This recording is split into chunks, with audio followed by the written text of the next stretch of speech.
Hello friends, good evening. তো কেমন আছো সকলে? আমি হচ্ছে তোমাদের রিয়া ম্যাডাম। চলে এসেছি আমি আজকে আরেকটা নতুন ক্লাস, নতুন ভিডিও নিয়ে। তো ওয়েলকাম টু এডুকেয়ার ফ্যামিলি। তোমাদের সকলকে এডুকেয়ার ফ্যামিলিতে স্বাগত। তোমরা জানো আমি ফাদার সেলফ কমপ্লিট করে ফেলেছি এবং আমি নেক্সট চ্যাপ্টার ফেবল নিয়ে চলে এসেছি তোমাদের সামনে। এবং এটি একটি কবিতা, কিন্তু কবিতা বুঝতে টাফ হলেও আজকের আমার এই ভিডিওটা দেখার পর তোমাদের এই কবিতা থেকে না তো কোনো প্রবলেম থাকবে আর না কোনো কোয়েশ্চেন আনসারের প্রবলেম থাকবে। সো চলো আমরা কম্পিউটার স্ক্রিনের দিকে যাই এবং এই কবিতা সম্পর্কে, কবিতার বাংলা মানে এবং কোয়েশ্চেন আনসার জেনে নিই। তো চলো কম্পিউটার স্ক্রিনের দিকে যাওয়া যাক। Let's start.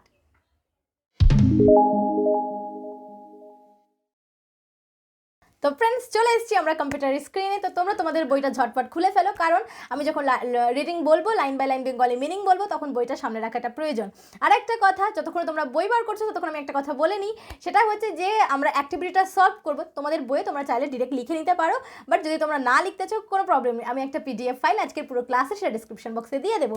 তো তোমরা অবশ্যই সেটা দেখে নেবে এবং সেটা দেখতে গেলে একটা পাসওয়ার্ড চাইবে, যে পাসওয়ার্ডটা আমি ক্লাস চলাকালীন তার মিডলেই দিয়ে দেবো। তো তোমরা স্কিপ না করে পুরো ভিডিওটা দেখতে থাকো এবং পাসওয়ার্ডটা ভালো করে নোট করে নেবে। ওকে, তো চলো আমরা কম্পিউটার স্ক্রিনের দিকে যাই এবং পড়াটা দেখে নিই। তো দেখো, করাচ্ছি হচ্ছে আমি। এর আগে ছিল হচ্ছে আমাদের ফাদার স্যার, তারপরেই আসছে আমাদের একটা কবিতা, যে কবিতাটির নাম হচ্ছে ফেবল। কি? ফেবল। এবং এটি লিখেছেন হচ্ছে রাল্ফ ওয়াল্ডো ইমারসন। তো এটা কে লিখেছেন? Ralph Waldo Emerson. তো প্রথমে কবিতার যিনি রাইটার আছেন তানার সম্পর্কে কিছু জেনে নিই এবং কবিতাটা অ্যাকচুয়ালি কি বিষয়ের উপরে লেখা সেটা আমরা জেনে নিই। দেন আমরা কবিতার main line by line Bengali meaning জানবো। ওকে, তো দেখো প্রথমে কি বলছে, the author and the text. দেখো, রাল্ফ ওয়াল্ডো ইমারসন 1803 টু 1882, মানে ইনি কি হয়েছিলেন 1803 খ্রিস্টাব্দে ইনি জন্মগ্রহণ করেছিলেন এবং 1882 খ্রিস্টাব্দে ইনি মারা গেছিলেন। Okay, was an American essayist, lecturer and poet. ইনি আমেরিকার একজন বিখ্যাত কি ছিলেন? লেকচারার ছিল এবং একজন কবি ছিলেন। His famous poems include Concord human and Brahma. তো তার যে বিখ্যাত কবিতাগুলি ছিল তার মধ্যে ইনক্লুড ছিল হচ্ছে Concord human and the Brahma. Okay, এবং দেখো এবার কবিতা সম্পর্কে কিছু। The poem describes a conversation between the squirrel and the mountain. মানে এখানে একটি পাহাড় এবং একটি স্কুইরেল মানে কাঠবিড়ালির মধ্যে যে কথোপকথন হচ্ছে সেটাকে ডিসক্রাইব করা হয়েছে। The squirrel points out that in this world everything being. এবং এই স্কুইরেলসের পয়েন্ট আউট করেছে এটা, যে পৃথিবীতে সব কিছু মানে সব কিছুরই প্রয়োজন আছে। Living or non living, big or small, মানে কি বলছে, যারা জীবিত এবং না জীবিত প্রাণ আছে বা প্রাণহীন, বড় এবং ছোট, have their individual reason for existence. তাদের এক্সিস্টেন্স মানে ইন্ডিভিজুয়াল তাদের বেঁচে তাদের থাকার পিছনে আলাদা আলাদা কারণ আছে। ঠিক আছে, এখানে ওই যে কার্বরেলটা আছে সেটা এটা বোঝানোর চেষ্টা করেছে, মানে এদের দুজনের কনভারসেশনের মধ্যে এটাই আছে। তো চলো এবার আমরা কবিতার মধ্যে চলে যাই, কবিতা লাইন বাই লাইন। তো দেখো, এমনিতেও তোমরা জানো যে কবিতাটা গল্পের থেকে কবিতা বোঝাতে একটু টাফ হয়, কারণ হচ্ছে দেখো গল্পের মধ্যে তো একটা 2 পেজ 3 পেজ থাকে যেটাকে আমরা পড়ে পুরো বুঝে যাই, বাট কবিতার মধ্যে একটা 8 লাইন 10 লাইন 12 লাইন কবিতার মধ্যে কি হয়, পুরো তার ভিতরে যে বিষয়বস্তুটা সেটা বুঝতে হয়। তো এইটুকুর মধ্যে আশা করি তোমরা ইজিলি বুঝে গেছো, আর বাকিটা আমি কবিতা লাইন বাই লাইন বলে বুঝে যাবে। আর তাও যদি কোনো প্রবলেম থাকে তাহলে কমেন্ট সেকশন তো আছে, আমি অবশ্যই তোমাদেরকে প্রবলেম থাকলে কমেন্ট করবে, আমি আনসার দেওয়ার চেষ্টা করব। তো দেখো, the mountain and the squirrel, মানে পাহাড় এবং কাঠবেড়ালি, হ্যাড আ কোয়ারেল, ঝগড়া করছিল। And the former called the latter little prig, এবং একে অপরকে বলছিল ছোট্ট নীতিবাগীশ। বান রিপ্লাইড, কাঠবেড়ালি উত্তর দিল, you are a doubtless very big, তুমি নিঃসন্দেহে খুব বড়। But all sort of things and weather, এবং কিন্তু সমস্ত কিছু এবং ওয়েদার মানে এবং আবহাওয়া, must be taken in together, তারা একসঙ্গে to make up a year, একটি বছর তৈরি করে, অ্যান্ড আ স্পেয়ার, এবং একটি পৃথিবী তৈরি করে। And I think it no disgrace, এবং এটা অস্বীকার করার নয় বা এটা একদমই মানে লজ্জাজনক বিষয় নয়, টু অকুপাই মাই প্লেস, আমার জায়গাটা মানে আমার জায়গা দখল করতে। If I am not so large as you, যদিও আমি তোমার মতো এত বড় নই। You are not so small as I, তুমিও আমার মতো এত ছোট নও। And not half so spry, এবং আমার অর্ধেকও নও। I'll not deny you make a very pretty squirrel track, আমি ডেনি মানে হচ্ছে আমি এটাকে অস্বীকার করতে পারবো না, তুমি একটা স্কুইরেল মানে একটা কাঠবিড়ালির রাস্তাকে খুব সুন্দরভাবে তৈরি করো। ট্যালেন্টস ডিফার, প্রতিভা all is well and wisely put, প্রত্যেকের মধ্যে আলাদা আলাদা প্রতিভা এবং ভালো থাকে। If I can not carry forest on my back, যেমন আমি আমার কাঁধে করে জঙ্গল বহন করতে পারবো না, neither can you crack a nut, তুমিও নাট মানে বাদাম ভাঙতে পারবে না। তো এখানে কি বলতে বোঝাতে চেয়েছে স্কুইরেল, যে পৃথিবীতে সকলেরই অস্তিত্ব আছে এবং প্রত্যেকের আলাদা আলাদা রিজন আছে। তো কি বলতে চাইছে, দুজনে ঝগড়া করছিল, তার মধ্যে কথোপকথনের মধ্যে কি বললো যে ডাউট মানে একদম আনডাউটলি তুমি ভীষণ বড়, ছোট নও, কিন্তু তেমনই তুমি আমার মতো ছোটও নও, তুমি বড় আমি ছোট, নিঃসন্দেহে তুমি কি করতে পারো না তোমার পিঠে করে গাছ পাহাড় জঙ্গল বহন করতে পারো, কিন্তু তুমি কি আর আমি আমার দাঁতে বাদাম ভাঙতে পারি, তো তুমি আমি যেমন পাহাড় বহন করতে পারবো না, তুমি তেমন বাদাম ভাঙতে পারবে না।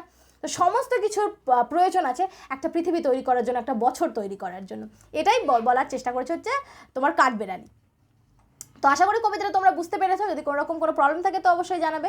তো এবার আমি চলে আসছি হচ্ছে এক্সারসাইজে, মানে হচ্ছে অ্যাক্টিভিটিসে। তো প্রথম কি আছে, choose the correct alternative to complete the following sentence. তো দেখো প্রথমটা কি আছে, the quarrel has between the mountain and the, মানে ঝগড়া কে করছিল, মাউন্টেন এবং কে করছিল, option A rabbit, option B rat, option C cat, option D squirrel. তো কি হবে এখানে আনসার, এখানে আনসার হবে হচ্ছে স্কুইরেল, কাঠবেড়ালি। পরেরটা দেখো, Bun has no doubt that the mountain is small big noble kind, মানে কাঠবেড়ালি নিঃসন্দেহে মাউন্টেন কি ছিল, মাউন্টেন অবশ্যই বড় ছিল, তো আনসার হবে এখানে বিগ। পরেরটা দেখো, আনলাইক আ মাউন্টেন আর squirrel can crack a nut, joke, stone না লক, তো আনসার হবে নাট। কি করতে পারতো হচ্ছে তোমার কাঠবেড়ালি, বাদাম ভাঙতে পারতো, তো নাট। তো এটাই ছিল হচ্ছে তোমাদের এমসিকিউ, আশা করি তোমরা বুঝতে পেরেছো। পরেরটা দেখো, state whether the following statements are true or false, provide sentence phrases what in support of your answer, মানে যেরকম তোমাদেরকে এগুলো ট্রু আর ফলস করতে হবে, বাট তোমাদেরকে এর ক্ষেত্রে সাপোর্টিং স্টেটমেন্ট দিতে হবে, ট্রু হলে সেটা কেন ট্রু, ফলস হলে সেটা কেন ফলস। তো দেখো প্রথমটা কি আছে, the mountain called the squirrel little barn, তাহলে মাউন্টেন কি করেছিল, স্কুইরেলকে লিটল বার্ন বলে ডেকেছিল, না কি বলে লিটল প্রিক বলেছিল, তাহলে এটা ফলস, আনসার হবে ফলস। এবং দেখো সাপোর্টিং স্টেটমেন্ট কি আছে, and the former called the little prig, বোঝা গেছে। পরেরটা দেখো, the squirrel is spryer than the mountain, তো এটা হচ্ছে ট্রু, দেখো সাপোর্টিং স্টেটমেন্ট কি আছে, and not half so spry. The mountain, পরেরটা দেখো, the mountain can carry forest on its back, অবশ্যই এটা ট্রু, তো ট্রু। সাপোর্টিং স্টেটমেন্ট দেখো, if I can not carry forest my back neither can you crack a nut. তো এই হচ্ছে তোমাদের ট্রু আর ফলস উইথ সাপোর্টিং স্টেটমেন্ট। আশা করি তোমরা বুঝতে পেরেছো। তো তোমাদের তো সরি, তো তোমাদেরকে আমি বলেছিলাম যে তোমাদের পাসওয়ার্ড দিয়ে দেবো, তো পাসওয়ার্ডটা সকলে নোট করে নাও। তো পাসওয়ার্ডটা হচ্ছে NMSPRK, আরেকবার বলছি NMSPRK, অবশ্যই নোট করে নাও, কারণ পিডিএফটা খোলার জন্য কিন্তু এটা প্রয়োজন পড়বে, ওকে। আর তোমাদেরকে একটা কথা বলে দিই, যে এর আগে যদি কেউ ফাদার সেলফ না দেখে থাকো তাহলে কিন্তু তোমরা অবশ্যই আমার আগের ভিডিওগুলো দেখে নেবে, ফাদার সেলফের সমস্ত ইউনিট, অ্যাক্টিভিটি, রাইটিং সমস্ত কিছু ক্লিয়ার আছে, তোমরা সকলে দেখে নেবে, সলভ করে নেবে, এবং এই ভিডিওটাকেও যারা দেখছো তারাও পুরোটা দেখবে, কারণ এর পরের ভিডিও আসতে চলেছে গ্রামার এবং রাইটিংয়ের উপরে। প্রবলেম হলে অবশ্যই কমেন্ট সেকশানে জানাবে, আমি যত তাড়াতাড়ি সম্ভব তোমাদের প্রবলেমগুলোকে সলভ করার চেষ্টা করব, ওকে। তো চলো আমরা বাকিগুলোকে দেখে নিই। তো দেখো, answer the following questions, who had a quarrel with the squirrel, মানে কে ঝগড়া করছিল কাঠবিড়ালির সঙ্গে, the mountain had a quarrel with the squirrel, তাহলে কি দ্য মাউন্টেন। পরেরটা দেখো, what is not a disgrace to the squirrel, to answer হচ্ছে to occupy her place is not a disgrace to the squirrel. সিয়েরটা দেখো, what is it that the squirrel doesn't deny, মানে কি এই কথাটা ছিল যেটা স্কুইরেল মানে কাঠবিড়ালি ডিনাই করতে পারবে না, ডেনাই বা deny. The squirrel doesn't deny that the mountain makes a pretty squirrel track, okay. তো এই হচ্ছে কোয়েশ্চেন আর answer, question answer Bangla meaning, true false, তারপর তোমাদের এমসিকিউ। আশা করি তোমরা বুঝতে পেরেছো। যদি কোনো রকম কোনো প্রবলেম থাকে আমি আবারও বলছি, অনেকবার বলেছি, ফের বলছি, কমেন্ট সেকশানে অবশ্যই কমেন্ট করো, আমি সলভ করার চেষ্টা করবো। ওকে, চেষ্টা করবো কি, অবশ্যই সলভ করবো। আর আজকের ভিডিওটা যদি ভালো লাগে তাহলে অবশ্যই লাইক কমেন্ট আর শেয়ার করতে ভুলবে না, সাবস্ক্রাইব করতে তো ভুলবেই না। আর আমার ভিডিওগুলো এইভাবে তোমরা পরপর দেখতে থাকো, কারণ তোমাদের ক্লাস 10-এর প্রতিটা প্রতিটা তোমার গল্প, প্রতিটা তোমার কবিতা, রাইটিং স্কিল, গ্রামার, সমস্ত কিছু আমি নিয়ে আসতে চলেছি। তো দেখা হচ্ছে তোমাদের সঙ্গে পরের ভিডিওতে। তো সকলে ভালো থাকবে, টেক কেয়ার।